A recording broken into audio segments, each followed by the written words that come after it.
This guy's in my guard. I'm looking at isolating this elbow. I don't really care so much about the hand, what it's doing, but the elbow next to my hip, I come under, I secure it with this hand, I get under the one arm and grab around the outside of the elbow, foot on the hip, I rotate and pull his elbow to my hip. One point to make is that if I can't pull his elbow across, then it can stay there and I can just slide my hip out past it.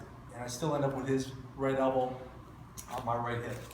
Once I get there, my legs should be so tight, so secure, squeezing inward from here and here, that he can't yank this out, he can't shake it loose. If he stood up, he'd pick me up. Okay, so from here, put my hand on his shoulder, I can keep his head out. I need to create a space here for my leg to step over. One of his simple defenses is just to keep his head this side of it where I can't get my leg past it. And in so doing, I create space for him to pull out. So I gotta make sure his head, this is my center axis now, from where I am, and his head is on this side of that center axis, all right, from my point of view. And now, set my leg over, I'm squeezing this way as well as pressing down with my heels. And I get the arm, but he pulls out. So I'm not invested in the first attack so much, I'm thinking, okay, what is my follow-up? This is a very important juncture. Whenever he pulls this shoulder out, this arm out, this shoulder comes forward, and this is my arm.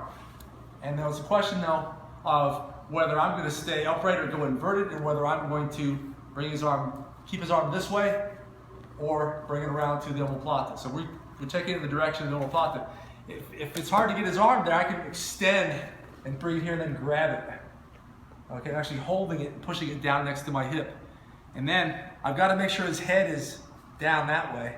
It makes it easier to rotate out and keep him down. If his head is forward and down, then I may not need to follow up to anything else. Just go to the omoplata, extend forward, rotate my feet out.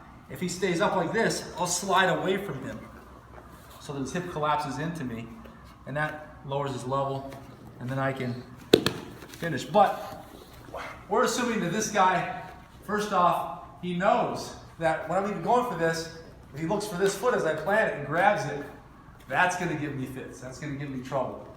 All right? I'll bring this in front of him. He can hold on to it. That's fine. I can bring this in front of his face to hold his face out, and then I can actually put my foot down on his wrist and free my foot. All right? So you can at least get that free and continue rotating. But now from here, he's up, and I can't get him forward. So I lock this and I squeeze. His arm is configured in a way that he can't just yank it straight out. That's the only way you can really get the arm out of things, is by yanking it straight out. So I've got to make sure his elbow is bent and his hand is beside my hip. And now I'm going for this foot over here. I grab with my left hand, I grab his ankle and I slide up my forearm into my hand. His foot goes into my hand. All right? Otherwise, what happens is you're trying to grab it. You can grab it this way, I guess, and come around, and that works as well. It's just not the same.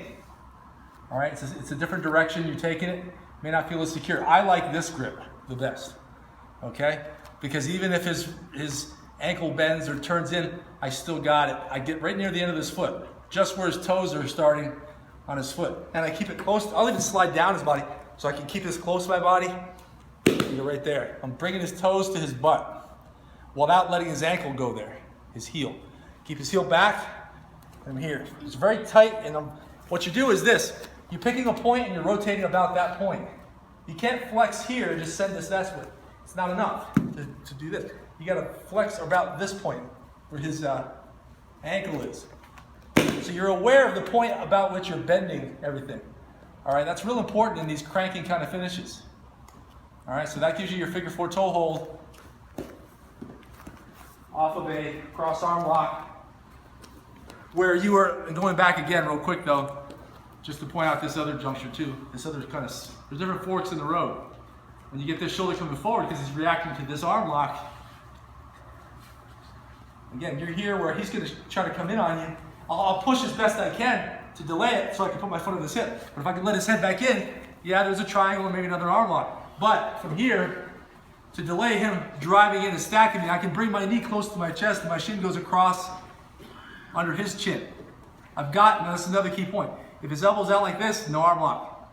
It's got to be here next to my left hip now. So what really makes this succeed is holding this down. My elbow is down next to my hip. It's not up. He'll pull. He gets out. But if my elbow's down, now try to pull. See? This attaches it to my hip. All right? My forearm is running into my own hip and leg, and he can't pull his arm out. And now I can step up and over and get the arm lock. I like to set him over so that he can't keep trying to stack me. So you have that scissor arm lock as well, and then you also have your triangle and follow-ups to that. But an important key there is just to see, attacking from the guard, when you're facing someone who's skilled, putting things together in threes. That helps. First attack, he reacts. Second attack, let's say he got out of that, but it's still tight. Things are still squeezing on him. You're still isolating and compressing what you're controlling, being aware of what you're controlling inside your legs and squeezing on, and then you got that third follow-up. In this case, the Plata is interesting because I'm using it to hold him there, not to finish, all right? An important thing, and you don't often get that with toe holds. The important thing to remember is that every time you go for a submission, there's some part of you, major part of you, that's holding the rest of him still, okay? So that you can flex on one part of him. And interestingly, the elbow plata is your hold, it's your position, so then you can go for the figure four toe hold, and you got it.